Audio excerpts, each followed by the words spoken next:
bonjour et bienvenue à tous pour ce temps de culte. En ce dimanche de Pentecôte, nous célébrons le don du Saint-Esprit à l'Église et c'est un jour de fête. Un jour de fête parce que la présence du Saint-Esprit, c'est la joie et la paix. Alors, que cette joie et cette paix vous soient accordées ce matin, que le Saint-Esprit éclaire nos cœurs et nos intelligences à tous, qu'il dirige, qu'il inspire nos prières pendant ce temps de culte. Et je vous invite à commencer en nous plaçant justement à l'écoute de la Bible dans la prière, dans la louange. Et pour cela, je vais laisser la parole à Michael Connaisson. Merci Michael. Eh bien, je vous propose d'incliner nos têtes, chacun où nous sommes, de prier pour remettre ces moments entre les mains de notre Seigneur. Seigneur, ce matin, c'est vraiment un privilège, où que nous soyons, de pouvoir commémorer ce temps de Pentecôte. Merci Seigneur, parce qu'il y a 2000 ans, tu as décidé de sceller ton alliance avec tes disciples qui étaient rassemblés lors de cette fête de Pentecôte. Merci Seigneur, parce que ce matin, alors que nous sommes dispersés, alors que nous ne pouvons pas nous rassembler, eh bien pourtant, nous avons cette liberté, cette joie, cette grâce de te demander une grâce similaire à celle que tu leur as accordée pour nous conduire sur ton chemin, communautairement, personnellement, pour nous conduire sur le chemin de la sanctification. Conduis Seigneur ce temps de culte, édifie-nous, travaille nos cœurs, nous t'en prions, au nom du Seigneur Jésus-Christ. Amen. Ce matin, je vous propose de lire ensemble quelques versets du chapitre 42 d'Ésaïe. Sous l'inspiration de l'Esprit, Ésaïe parle à l'attention du peuple d'Israël, et en fait, Dieu parle à travers lui.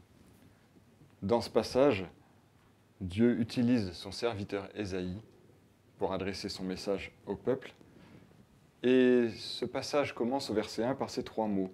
« Voici mon serviteur ». Qui dit serviteur, dit aussi maître, sans lequel la notion de serviteur n'aurait pas de sens. Ce maître, dans ce passage, Ésaïe nous le présente comme étant au-dessus de tous. C'est celui qui donne le sens au service du serviteur.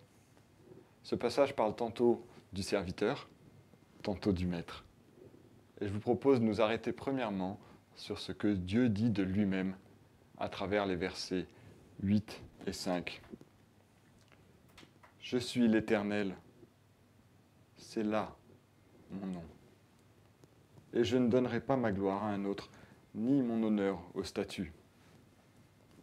Ainsi parle Dieu, l'Éternel, qui a créé les cieux et qui les déploie, qui étend la terre et ses productions, qui donne la respiration à ceux qui la peuplent et le souffle à ceux qui la parcourent. » À travers la bouche du prophète Ésaïe, Dieu pose le cadre, le fondement. C'est comme s'il a posé son sceau en disant « Je suis l'Éternel ». Il appose son sceau à tout ce que va déclarer Ésaïe dans ce passage. Je vous propose de prendre quelques instants pour réaliser que ce matin, nous nous approchons du grand Dieu de l'univers, du roi dans sa splendeur. Et nous chanterons ensuite le roi dans sa splendeur.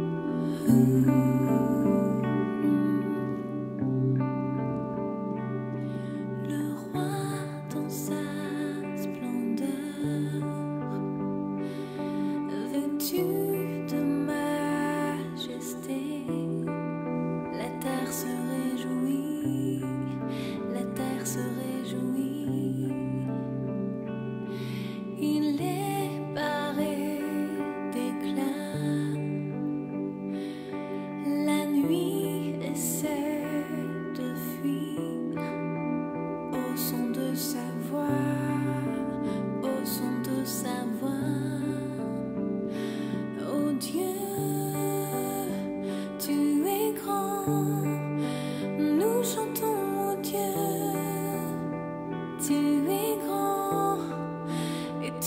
verront, ô Dieu,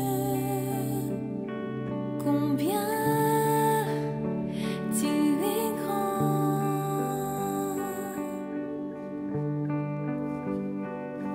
Car d'âge en âge, il règne.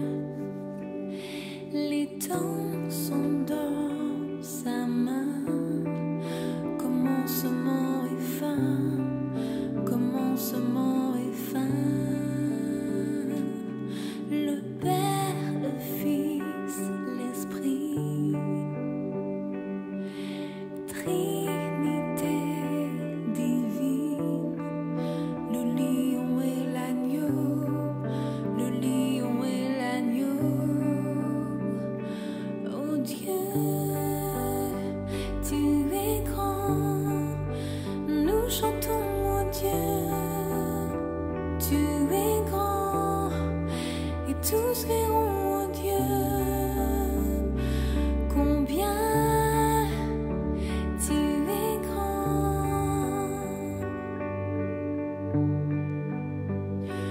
Oh Dieu, tu es grand. Nous chantons, oh Dieu, tu es grand, et tous verront, oh Dieu, combien tu es grand.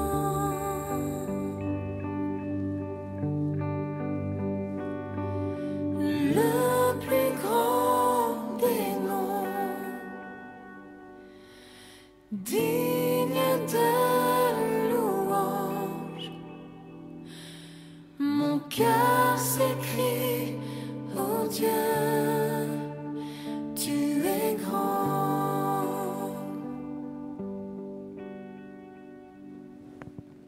Le plus grand des noms,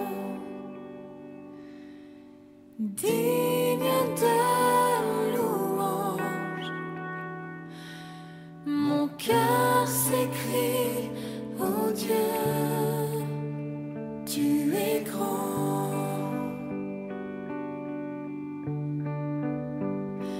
Oh Dieu, tu es grand. Nous chantons, oh Dieu, tu es grand, et tous verront, oh Dieu, combien tu es grand.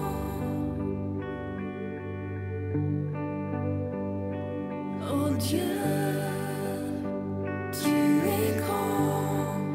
Nous chantons, oh Dieu, tu es grand, et tous verront, oh Dieu, combien tu es grand.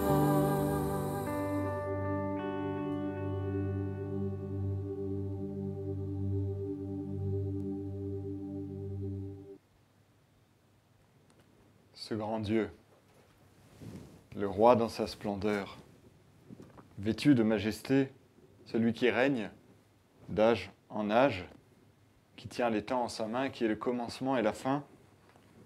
Voilà ce qu'il annonce dans ce passage. Il annonce son serviteur, qui n'est autre que Jésus-Christ, qui viendra bien après qu'Ésaïe prononce ces paroles pour accomplir ce message.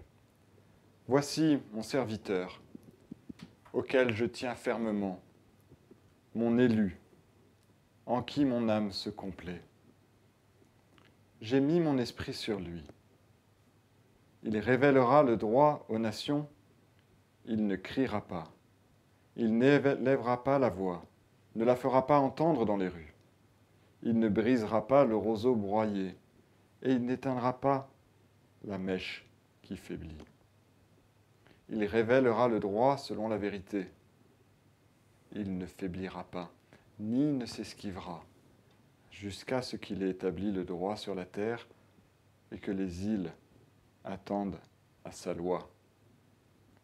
Et un peu plus loin, au verset 6, « Moi, l'Éternel, je t'ai appelé pour la justice, et je te prends par la main, je te protège et je t'établis pour faire alliance avec le peuple, pour être la lumière des nations, pour ouvrir les yeux des aveugles pour faire sortir de prison le captif et de leur cachot les habitants des ténèbres. Quelle parole d'espérance, quelle parole de délivrance. Dieu, qui est l'Éternel, est la lumière au bout du tunnel. Il est la lumière dans les ténèbres. Au verset 6 à nouveau, « Moi, l'Éternel, je t'établis pour être la lumière des nations, pour ouvrir les yeux des aveugles, pour faire sortir de prison le captif et de leur cachot les habitants des ténèbres. » Et au verset 16, « Je ferai marcher les aveugles sur un chemin qu'ils ne connaissaient pas. Je les conduirai par des sentiers qu'ils ignoraient. Je changerai devant eux les ténèbres en lumière et les endroits tortueux en terrain plat. C'est bien cela que je ferai et je ne les abandonnerai pas. » Ce passage prend une tonalité toute particulière en ces temps de Pentecôte. Dieu fait alliance avec son peuple. Il scelle cette alliance sur des tablettes de chair, sur nos cœurs, par son esprit. Comme le dit cet hymne que j'aime beaucoup et que nous n'avons encore jamais chanté à la rue Louis et que Sylvain va nous lire. Seigneur grand Dieu, profonde est ta sagesse qui se révèle dans ta création. Tu fis de nous, malgré notre faiblesse, par ton esprit, tes enfants d'adoption. Le mont superbe et le roseau qui plie font éclater ta gloire au Dieu des cieux. Plein de respect, mon cœur ému te prie et je bénis ton savoir merveilleux. Seigneur grand Dieu, ton amour est sublime. Ton Fils vint ici-bas le révéler. Tu n'éteins pas le lumignon infime qui fume encore et ne peut plus brûler. J'étais lié par une chaîne infâme. Tu la brisas sur la croix, bon Sauveur. Et pleurant d'amour, j'adore et je proclame ton sacrifice immense, ô Rédempteur. Pleurant d'amour, j'adore et je proclame ton sacrifice immense, ô Rédempteur. Oui, voilà ce que Dieu nous invite à faire dans ce passage, en disant au verset 12, « Chantez à l'Éternel un cantique nouveau. Sa louange depuis le bout du monde, vous qui voguez sur la mer et vous qui la remplissez, les îles et leurs habitants. Que les déserts et ses villes élèvent la voix, ainsi que les villages où habite Kédar. Que les habitants de Séla éclatent en acclamation. Que du sommet des montagnes retentissent des cris de joie. Qu'on rende gloire à l'Éternel et que dans les îles, on publie sa louange. » Chantons ce cantique nouveau que ce passage nous invite à chanter. Chantons l'Éternel, chantons son plan de salut, chantons sa présence dans nos cœurs par son esprit. Après quoi, nous aurons un temps de prière libre que je conclurai. Je louerai l'Éternel.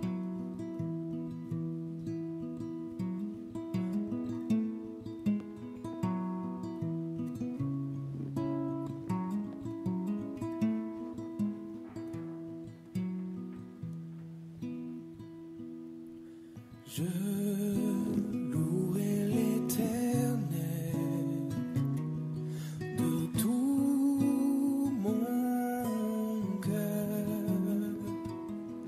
Je raconterai toutes ses merveilles. Je chanterai son nom. Je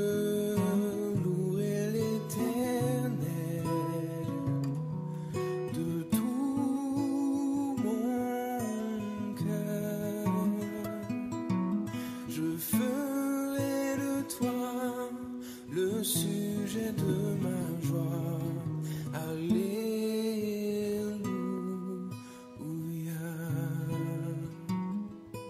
alléluia.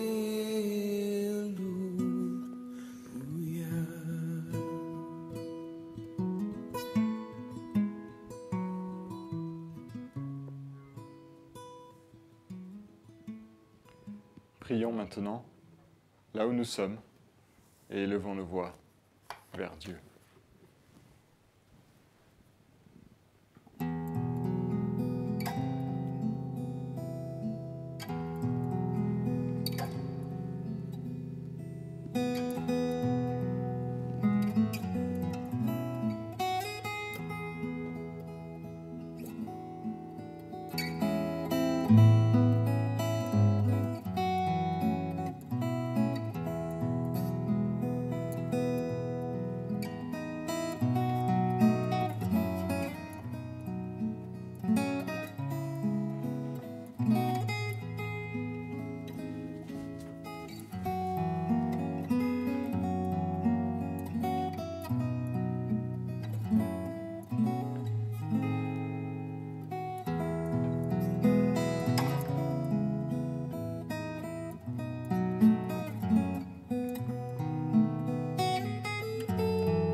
Aujourd'hui encore, nous avons ce privilège de pouvoir te louer et nous voulons le faire de tout notre cœur. Nous voulons te remercier encore d'être celui qui n'éteint pas le lumignon qui fume, mais qui ne peut plus brûler. Nous voulons te remercier pour ton esprit, que nous te demandons encore de nous accorder ce matin pour pouvoir comprendre ta parole et la mettre en pratique. Nous te prions de conduire ton serviteur Sylvain dans la prédication qu'il va apporter. Amen.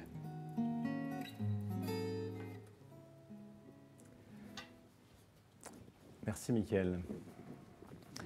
L'événement de la Pentecôte n'est pas seulement un événement clé de l'histoire du salut que nous célébrons une fois par an, c'est aussi une promesse. Une promesse qui nous concerne encore.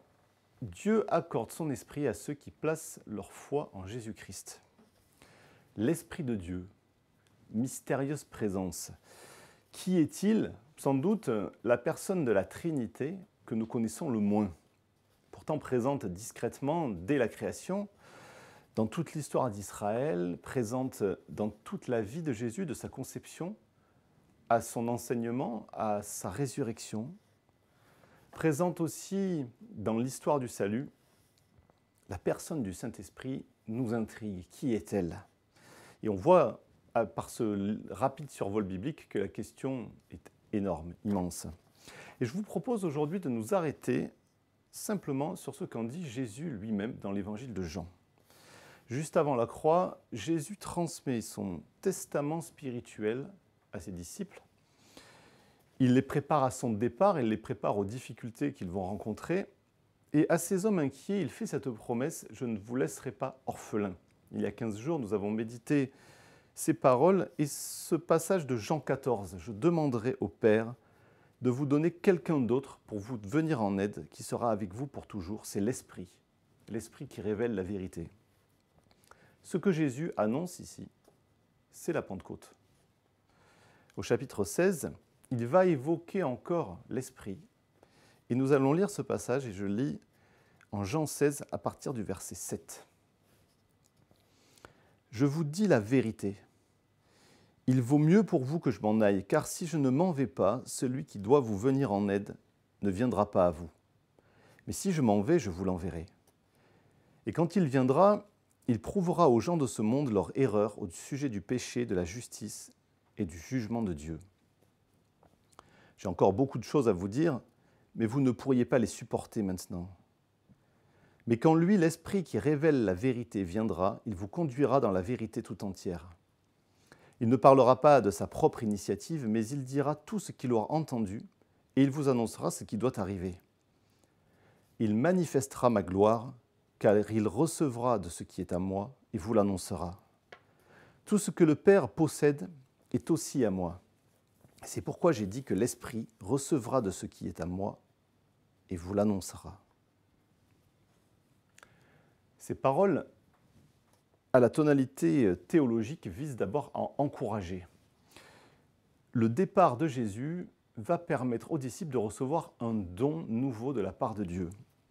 Et ici, Jésus donc lève un peu le voile, on l'a entendu, sur l'identité de ce mystérieux envoyé qui va lui succéder. Et deux facettes principales de sa personne se dégagent ici. Il est une aide, un guide, un défenseur et un conducteur, un enseignant. C'est Jésus qui l'enverra, car l'Esprit et lui sont intimement liés. Il manifestera ma gloire, dit Jésus, car il recevra de ce qui est à moi et vous l'annoncera. Lié à Jésus, l'Esprit va apporter quelque chose de plus, et c'est pourquoi, dit le Seigneur, il est avantageux, il est mieux pour les disciples que Jésus s'en aille. Reprenons ces deux points, si vous le voulez bien. Ce que Jésus dit d'abord aux disciples concernant l'Esprit, c'est qu'il poursuivra son œuvre et que par lui, Jésus sera encore présent et que ce sera même donc avantageux pour eux. Il vaut mieux pour vous que je m'en aille. On peut imaginer que les disciples soient un peu stupéfaits d'entendre ça, parce que pour eux, perdre leur maître semblait la pire chose qui puisse leur arriver. Quel avantage pouvait-il avoir à perdre Jésus ? Eh bien, je vais vous envoyer celui qui va vous aider, répond Jésus. Et cette périphrase, traduite par celui qui va vous aider, traduit le terme grec paraklétos, dont le sens n'est pas évident à saisir. On dit parfois paraclé. Alors on l'a traduit dans les Bibles par défenseur, avocat, par consolateur aussi parfois. Mais l'idée de consolation est absente dans les passages qui utilisent ce terme ici. En tout cas, littéralement, le paraklétos dans la culture de l'époque, c'est celui qui se tient à côté. Celui qui se tient à côté pour aider, notamment dans un procès. Il aide, il guide, il défend, il soutient. Et pour ses disciples, Jésus lui-même a été une aide et un guide, un défenseur. Et à la croix en particulier, il s'est fait notre défenseur, en payant le prix que nous aurions dû payer pour nos péchés. Il est pour nous, nous dit la Bible, un avocat auprès du Père. Et après lui, l'Esprit va s'appuyer sur cette œuvre du Fils, cette œuvre de Jésus, pour nous défendre à son tour. Et d'une façon donc avantageuse. Avantageuse parce que si Jésus a été avec ses disciples pour un temps finalement assez court, l'Esprit, lui, nous dit le Seigneur, sera pour toujours avec eux et avec nous. Une façon avantageuse aussi, car si les auditeurs de Jésus, on le comprend bien, pouvaient l'écouter seulement en un lieu et un temps défini, l'Esprit, lui, est présent partout, présent auprès de chacun de nous. Et c'est donc bien plus fort. L'Esprit même, nous dit le Nouveau Testament, parle directement à nos cœurs. Et ce passage fait allusion en particulier à son action pour nous conduire à la repentance. Il prouvera aux gens de ce monde, dit Jésus, leur erreur au sujet du péché. L'Esprit parle aussi à notre cœur pour nous rassurer, pour dire à notre esprit que nous sommes enfants de Dieu. L'apôtre Paul l'appelle l'esprit d'adoption. Nous l'avons entendu, nous l'avons lu dans les paroles d'un chant il y a quelques instants. On comprend mieux alors pourquoi Jésus a promis aux disciples qu'il ne le laisserait pas orphelin. L'Esprit va poursuivre sa mission. Et avec l'Esprit, Jésus aussi est présent, donc, d'une façon tout à fait nouvelle. Il manifestera ma gloire, car il recevra de ce qui est à moi, et vous l'annoncera. Ainsi, même si l'Esprit est bien une personne différente de Jésus, on peut pourtant affirmer que Jésus est pleinement présent par lui. C'est par le Saint-Esprit que Jésus est avec nous et que nous pouvons le rencontrer. Et de la même façon, c'est Jésus que nous recevons quand l'Esprit vient habiter en nous. Et c'est lui que nous entendons, c'est Jésus que nous entendons lorsque l'Esprit nous parle. L'un et l'autre, donc, ne peuvent être dissociés. Je crois que c'est un fait important de ce texte. Alors là encore, on imagine bien la perplexité des disciples à l'écoute de ces paroles. Accepter déjà que Jésus soit le Fils de Dieu et qu'ils doivent retourner auprès du Père, c'était difficile. Mais imaginer qu'il allait venir en eux spirituellement, ça devait être encore plus dur. Et c'est vraiment à partir de la Pentecôte que les premiers chrétiens ont pu expérimenter cette présence, cette nouvelle forme de présence du Seigneur. Christ en nous, dit l'apôtre Paul. Il y a là quelque chose de vraiment fascinant et de vraiment merveilleux, reconnaissons-le. Ne nous lassons pas. Ne nous lassons pas de contempler ce mystère. Ne nous lassons pas de contempler la grandeur insondable de notre Dieu et son amour généreux envers nous qui se manifeste dans ce don qu'il nous fait, venir habiter en nous. Et on peut déjà souligner ici 2 encouragements pour nous. D'abord, cette promesse que par le Saint-Esprit, Jésus sera toujours au plus près de nous, même dans les lieux les plus isolés. Est-ce qu'il vous est déjà arrivé de vous dire, si seulement j'avais vécu à l'époque de Jésus, j'aurais pu l'écouter, le voir, le toucher, et là, ça aurait été bien sûr bien mieux pour ma foi. Et pourtant, on remarque que Jésus nous dit le contraire ici. Il nous dit que nous bénéficions d'une grâce plus grande encore que les disciples qui l'ont connu en chair et en os lorsqu'il était là sur la terre. Il nous dit qu'il est plus près de nous encore qu'il a pu être près d'eux parce qu'il parle directement à leur cœur. Un autre encouragement, c'est que même si nous ne ressentons rien de particulier, même s'il ne se manifeste pas à nous de façon aussi éclatante que le jour de la Pentecôte, avec des langues de feu qui descendent du ciel, eh bien, la promesse de Jésus est que si nous mettons notre foi en lui, l'Esprit aussi est là. Il est là dès notre conversion. Car avoir le Christ, c'est avoir l'Esprit. Et avoir l'Esprit, c'est avoir le Christ. Au point que l'apôtre Paul peut écrire « Le Christ est devenu un esprit vivifiant ». En 1 Corinthiens 15, verset 45, pour ceux qui aiment bien noter les versets précis. Le Christ est devenu un esprit vivifiant. Alors, même si nous ne sentons pas sa présence, il est là, il l'a promis. Deuxième facette de l'Esprit révélée ici par Jésus, le Saint-Esprit est aussi un guide, un conducteur, un enseignant. Nous lisons le verset 14. Quant à lui, l'Esprit qui révèle la vérité viendra. Il vous conduira dans la vérité tout entière. Il ne parlera pas de sa propre initiative, mais il dira tout ce qu'il aura entendu et il vous annoncera ce qui doit arriver.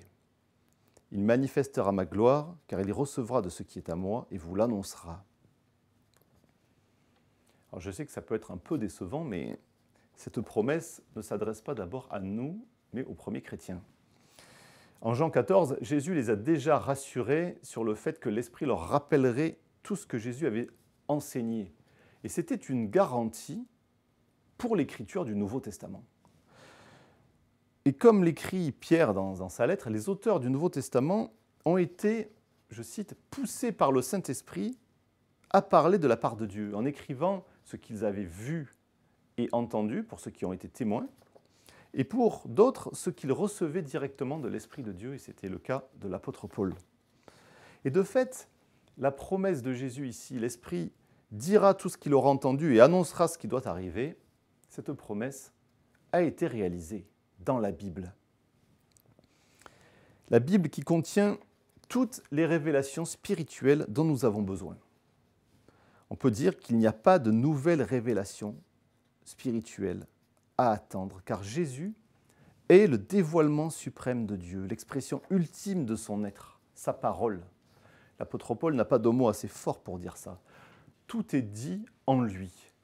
La révélation qui nous a été donnée dans la vie, l'enseignement et la personne de Jésus est parfaite. Nous voyons le visage même de Dieu. Alors rassurons-nous, ce ministère d'enseignant du Saint-Esprit se prolonge quand même pour nous conduire dans la découverte de cette révélation de Jésus, nous permettre d'y croire, nous permettre de l'explorer avec un regard toujours nouveau, comme on explore un jardin magnifique. On n'a pas forcément besoin d'aller toujours découvrir de nouveaux jardins. Quelque chose nous est donné pour que nous le parcourions et que nous le creusions. Oui, donc, l'Esprit nous enseigne nous aussi. Et il nous enseigne Jésus. L'Esprit nous conduit vers Jésus, à travers la Bible. Donc. Et voilà donc le magnifique cadeau, le magnifique don que Dieu nous fait. Alors bien sûr, on pourrait dire, nous savons lire tout seuls, nous savons très bien lire la Bible tout seuls, et beaucoup de gens lisent et étudient la Bible sans forcément en venir à croire à Jésus. Parce qu'il est nécessaire que l'Esprit qui a inspiré la Bible l'illumine aussi, pour qu'elle devienne une nourriture spirituelle, une révélation du Christ. Et cela se produit lorsqu'on lit la Bible avec foi, en y cherchant Dieu. Et j'ai encore ce souvenir du moment où la Bible est devenue, pour moi, une parole vivante.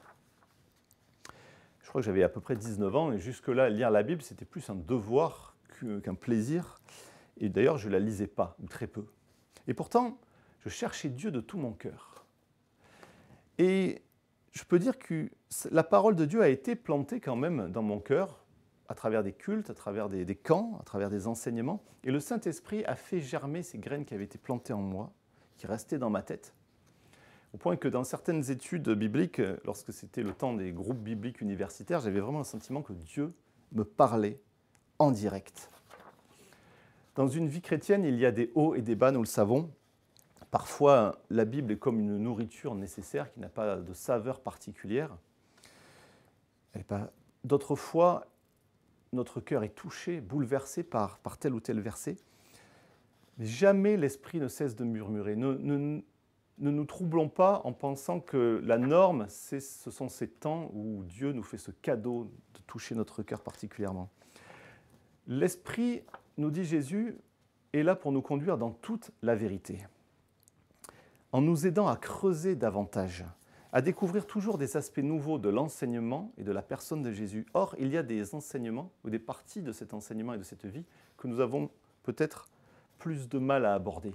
Ses souffrances, son sacrifice, son abandon de lui-même. Et parfois, il nous faut aussi passer par des temps de silence pour que l'Esprit nous parle. Mais en tout cas, l'Esprit guide et il nous pousse à creuser. Et si vous avez déjà tenu une pelle, vous savez que creuser, ça demande de la persévérance, ça demande de la motivation, et ça peut même être extrêmement douloureux. En tout cas, il y a un beau texte des diaconesses de Reuilly sur la parole de Dieu que je ne résiste pas au plaisir de vous partager, qui dit ça très bien. Elle t'est offerte et cependant te résiste. Elle est limpide et cependant cachée. Elle se cherche comme à tâtons. Cherche, scrute, patiente, demande. Ne te laisse pas rebuter, car c'est Dieu lui-même qui veut t'apprendre Dieu. C'est Dieu lui-même qui veut t'apprendre Dieu. Quelle belle façon de dire ce ministère de l'Esprit enseignant. L'Esprit, dit Jésus au verset 14, recevra de ce qui est à moi et vous l'annoncera. Dieu veut nous apprendre Dieu. Et on peut tirer de ces paroles deux autres applications pour nous. La première, c'est un encouragement à une lecture spirituelle de la Bible. Qu'est-ce que j'entends par là? Vous savez, on se satisfait vite de juste picorer dans la Bible. On va attraper quelques promesses pour se faire du bien, pour se remonter le moral, et il n'y a rien de mal à ça, mais toujours en mode express, pour obtenir des réponses rapides à des questions souvent très compliquées, comme en façon Wikipédia. Mais l'Esprit, nous rappelle Jésus ici, n'est pas à notre service. Il est au service du Christ pour le glorifier, pour nous amener à le servir et à le glorifier nous aussi. Et donc, avec l'aide de l'Esprit, nous sommes invités à lire la Bible en profondeur, pour y chercher le visage de Dieu, et pas simplement pour y prendre ce qui nous intéresse spontanément tout de suite. Chercher Jésus vivant et approfondir notre relation avec nous. Alors, c'est peut-être quelque chose de déroutant et de nouveau pour nous, mais nous pouvons demander au Saint-Esprit, qui est un guide bienveillant, de nous permettre vraiment de lire la Bible comme on prie, pour y entendre Dieu, pour y découvrir Jésus. Deuxième et dernière application, ce passage nous donne aussi un critère, qui est un test, alors là, facile d'accès et accessible à tous, en tout cas, un test fiable pour discerner si quelque chose vient du Saint-Esprit ou pas. On entend en effet toutes sortes de choses sur le Saint-Esprit, qui est un sujet tout à fait fascinant, mais sur lequel beaucoup d'affirmations douteuses sont répandues. Et donc, toute doctrine de l'Esprit qui s'éloigne de cette centralité de Jésus-Christ et de sa croix, qui sépare l'action de l'Esprit de l'œuvre de Jésus, toujours à la croix. Toute doctrine, toute affirmation qui contredit la Bible doit susciter notre méfiance. Et Jean, dans sa première lettre, nous donne là aussi un test. Je lis dans la première lettre de Jean, dans le chapitre 4, à partir du verset 1. « Ne croyez pas tous ceux qui prétendent avoir l'Esprit, mais mettez-les à l'épreuve pour vérifier si l'Esprit qu'ils ont vient de Dieu. En effet, de nombreux faux prophètes se sont répandus dans le monde. Et voici comment vous pouvez savoir s'il s'agit de l'Esprit de Dieu. Toute personne qui reconnaît que Jésus-Christ est réellement devenu homme a l'Esprit de Dieu.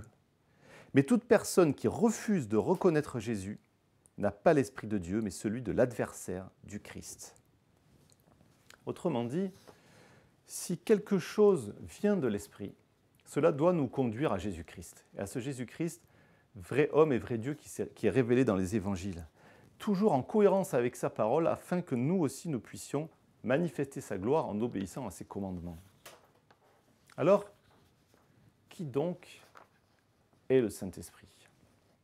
Jésus nous dit qu'il est pour nous une aide, un défenseur, un conducteur.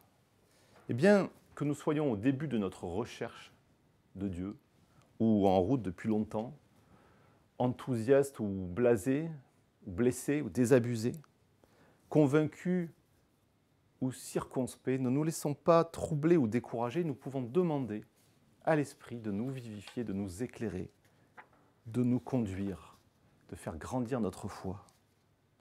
Et je finis avec une belle parole de l'apôtre Paul qui s'adresse aux Éphésiens, mais que nous pouvons prendre pour nous-mêmes. Voilà ce que dit Paul. « Je demande au Dieu de notre Seigneur Jésus-Christ de vous donner l'esprit de sagesse qui vous le révélera et qui vous le fera vraiment connaître. Qu'il ouvre vos yeux à sa lumière afin que vous compreniez à quelle espérance il vous a appelé. Vous comprendrez quelle est la richesse et la splendeur de l'héritage destiné à ceux qui lui appartiennent et quelle est la puissance extraordinaire dont il dispose pour nous, les croyants. Alors, à lui soit la gloire. Amen.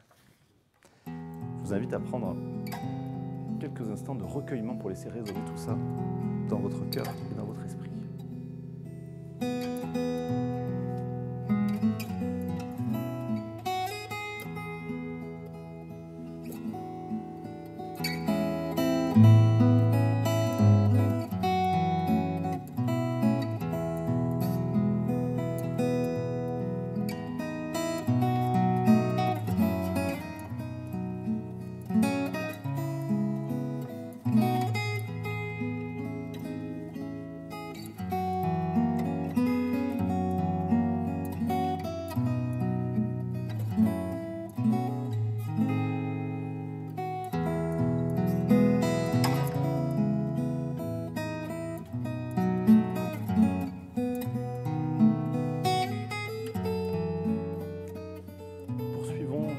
Culte par deux annonces. La première concerne les dons. Merci à tous ceux qui ont soutenu l'Église pendant ces temps troublés. Et nous vous invitons à poursuivre, si vous le voulez bien, vos efforts. Nous avons pu constater que le mois de mai avait été un mois en forte baisse. Donc, nous encourageons, évidemment, si vous avez à cœur de le faire, de continuer à soutenir notre Église. Vous pouvez le faire par virement. Il y a le mail du trésorier qui est affiché à l'écran en ce moment. Vous pouvez lui demander le RIB de l'Église. Et puis, merci aussi de penser à l'association, les Amis de l'Église évangélique libre, car cette association soutient en particulier le ministère d'Annabelle Deveau, qui est là pour la jeunesse, la causerie, et aussi notre travail d'accueil des personnes réfugiées, notre comité de soutien aussi, dans le domaine social. Donc il y a toutes sortes de choses qui sont vraiment financées par l'Association des Amis. Donc merci de penser également à elle. Et puis, une nouvelle que vous êtes nombreux à attendre, nous étudions en ce moment les modalités, la possibilité de reprendre le culte pour le dimanche 14 juin. Alors, nous sommes en train d'y réfléchir. Il y a, comme vous le savez déjà tous, il y a beaucoup de contraintes à respecter. Donc, pour l'instant, rien n'est confirmé pour le 14. C'est notre projection, en tout cas au plus tôt. Préparez-vous. Lorsque nous reprendrons, en tout cas, ça ne sera pas encore tout à fait le retour à la normale. On l'a entendu abondamment de la part des pouvoirs publics. Ça sera un peu différent, mais on pourra en tout cas commencer à se retrouver un certain nombre, et pas tous, à l'Église. Mais on en dira plus dans les jours et les semaines qui viennent. Merci en tout cas de votre patience. Je vous invite à continuer par un temps de prière. Prions ensemble. Seigneur Jésus, nous te rendons grâce pour la réalité de l'Église qui est ton corps, cette Église que tu constitues par ton esprit d'unité. Toi qui as promis de toujours venir en aide à ton corps, à ton Église, réveille-la. Ramène-la sans cesse à sa première vocation. Préserve-la de tout compromis. Garde-la de tout reniement. Rends son témoignage puissant comme le fut celui des apôtres au jour de la première Pentecôte. C'est toi, Jésus, le vrai pasteur de ton Église. Alors veille sur notre communauté pour qu'elle soit toujours un lieu de grâce, une oasis de paix et d'amour, au milieu d'un monde trouble et agité. Rends-nous au milieu des autres humbles et disponibles et engagés vraiment dans le service, fermes, dans une foi vivante. Seigneur, fais-nous porter les fruits de l'esprit, la joie, la paix, l'amour, la patience, et que par la sainteté de ton Église et de ton esprit en nous, ton peuple manifeste au monde ta présence, que tu sois glorifié, Seigneur. Nous te le demandons, accomplis ta volonté, toi qui règnes avec le Père dans l'unité du Saint-Esprit. Amen. Bien, pour finir ce temps de culte, je vous invite à recevoir la bénédiction de la part du Seigneur et là aussi je ne résiste pas au plaisir de reprendre cette prière de Paul aux Éphésiens que nous avons entendue il y a un instant. Je demande au Dieu de notre Seigneur Jésus-Christ de vous donner l'esprit de sagesse qui vous le révélera et qui vous le fera vraiment connaître, qu'il ouvre vos yeux à sa lumière afin que vous compreniez à quelle espérance il vous a appelé. Que le Seigneur soit avec vous. Bonne semaine, bon dimanche à chacun.